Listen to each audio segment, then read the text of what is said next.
Hi everyone. Today I'll be presenting an organizational change readiness assessment using Shia et al.'s Organizational Readiness for Implementing Change, ORIC tool. For this project, I applied the tool conceptually within my professional context, Valley School, which is a pseudonym, which I use as a case for exploring my problem of practice, reimagining fundraising as a socially just and mission-driven leadership practice. Although the ORIC survey was not formally implemented, I developed illustrative findings based on how readiness might realistically manifest within our culture and leadership structure. I chose the ORIC framework because it focuses on collective readiness rather than individual willingness. In schools, especially independent boarding schools, change rarely happens in isolation. It depends on collaboration across departments, roles, and leadership levels. The ORIC model looks at two dimensions that are essential for meaningful organizational change. Change commitment, which is the belief that the change is important and worthwhile, and change efficacy, the shared belief that the organization has the skills, resources, and coordination to carry it out successfully. Both are necessary. People might want change, but without confidence and capacity, implementation falters. That dual focus makes ORIC an excellent lens for educational and mission-based organizations. The ORIC tool was developed by Shia et al. Based on Weiner's theory of organizational change. Weiner defined readiness as a shared psychological state that predicts whether people in an organization will implement change effectively. The theory is simple. When people collectively value the change and believe they can do it, the likelihood of success increases dramatically.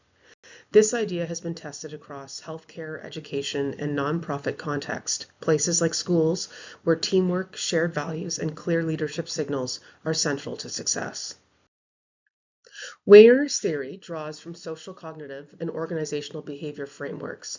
It builds on earlier work by Armanakis et al. And Holt et al., who explored readiness as an individual attitude, the former considering both individual and collective readiness.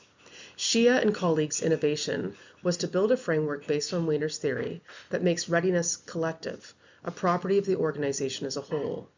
Weiner suggested that collective perceptions of value and efficacy explain why some institutions adopt change quickly while others stall, even under similar conditions. In practical terms, ORIC is a short, usually 10-item survey using a 5-point Likert scale. 5 questions assess change commitment and 5 assess change efficacy. For example, one statement might be, people who work here are committed to implementing this change, or we can coordinate tasks so that implementation succeeds. Scores are averaged to generate a readiness profile. While deceptively simple, these items capture the emotional and practical capacity for change.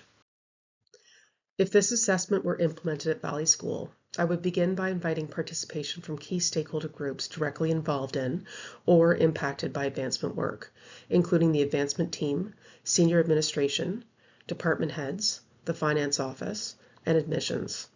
The survey would be conducted anonymously over the course of 1 week to encourage honesty and reduce social desirability bias. In the invitation, participants would be told that the focus of the change is redesigning our fundraising and endowment building to align with equity-minded, mission-driven practices. That includes donor engagement, developing inclusive cases for support, refining governance roles, prospecting, and reporting practices. Finally, I would include 2 open-ended questions, one asking what participants see as the greatest enablers of success, and another asking what they perceive as biggest risks. These qualitative responses would add important context to the quantitative ORIC results, revealing not just how ready the organization feels, but why. In my illustrative application of the ORIC framework at Valley School, the pattern of results might look something like this. This profile suggests that the organization believes it can implement change, but it is not yet emotionally invested in doing so. In other words, the capacity exists, but the motivation is lagging. When I interpret these results conceptually, several themes emerge. Under commitment, the hypothetical responses reveal uncertainty about whether the proposed shift toward equity-centered fundraising is truly essential. Some staff might perceive the current system as functional, or they may not see themselves as part of the advancement process at all. Under efficacy, however, responses reflect moderate confidence. People generally believe the school has the talent, relationships, and structure to make change possible if the collective will were stronger. So the issue is not about ability, but about belief and engagement. Theoretically, this pattern aligns with Wehner's concept of change valence, how much people value or identify with the change. When commitment is low, it often signals that the purpose of change isn't clear or compelling enough. In this context, it may reflect initiative fatigue, limited consultation, or misalignment between the equity narrative and the day-to-day experiences of staff. So while the organization might have the technical capacity, the motivational energy needed to drive cultural transformation is missing. There are still important strengths here.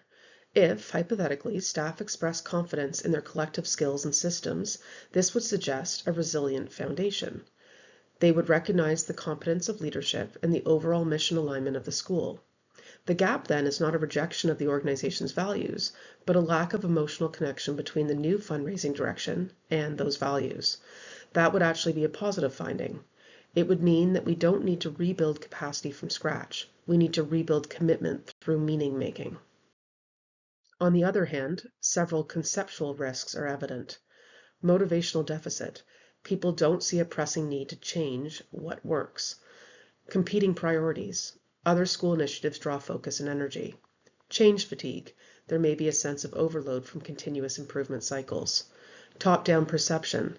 Some might feel excluded from decision-making, which erodes ownership. The literature, particularly Armanakis and Harris, reminds us that readiness is built through communication, specifically through clarity, credibility, and involvement. If those are weak, commitment falters. To interpret this further, I turn to several complementary theorists. Sheen explains that culture resists changes that threaten identity. If equity-focused fundraising feels unfamiliar, resistance may be cultural, not personal. Edmondson shows that psychological safety drives engagement. People commit when it feels safe to question, learn, and try new practices. Heifetz, Grashow, and Linsky remind us that adaptive work, like embedding equity into advancement, is inherently value-based and requires collective sense-making. So this low commitment profile points less to incompetence and more to a lack of cultural ownership over the change narrative. For Valley School, the implications are both strategic and cultural. First, we need to rebuild the why. Leaders must clearly articulate why this fundraising evolution matters, connecting it to student opportunity, mission, and belonging. Second, we need to increase participation. When staff feel consulted and included, they develop shared ownership. Third, we can model authenticity.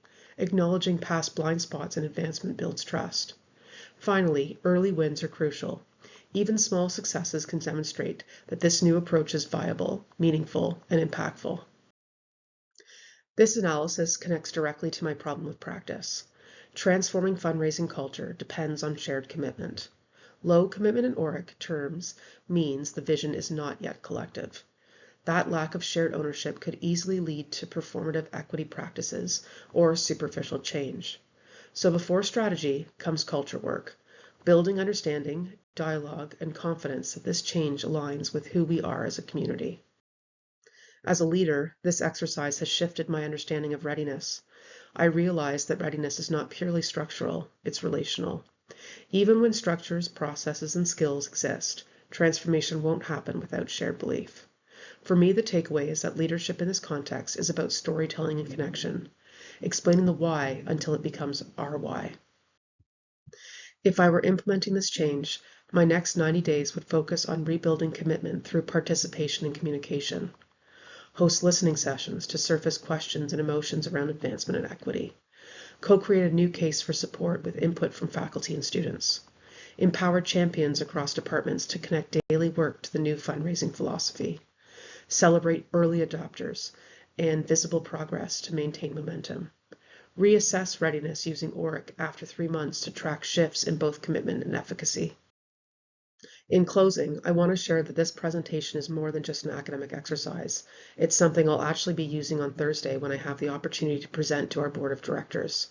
At Valley School, we are confronting some very real challenges around racism and homophobia, and I plan to tell the board that we need their support, partnership, and accountability to ensure meaningful progress in this area. When they ask what I think could happen next, I'll be recommending a readiness survey like the ORIC as a structured way to gauge where we are as a community in terms of commitment and capacity for change. I'll also share with them what hypothetical results might look like, and more importantly, how we would respond to those findings, what leadership actions, cultural shifts, and communication strategies might be required. This is important work, deeply tied to who we are and who we aspire to be as a school. So this presentation could not have come at a better time.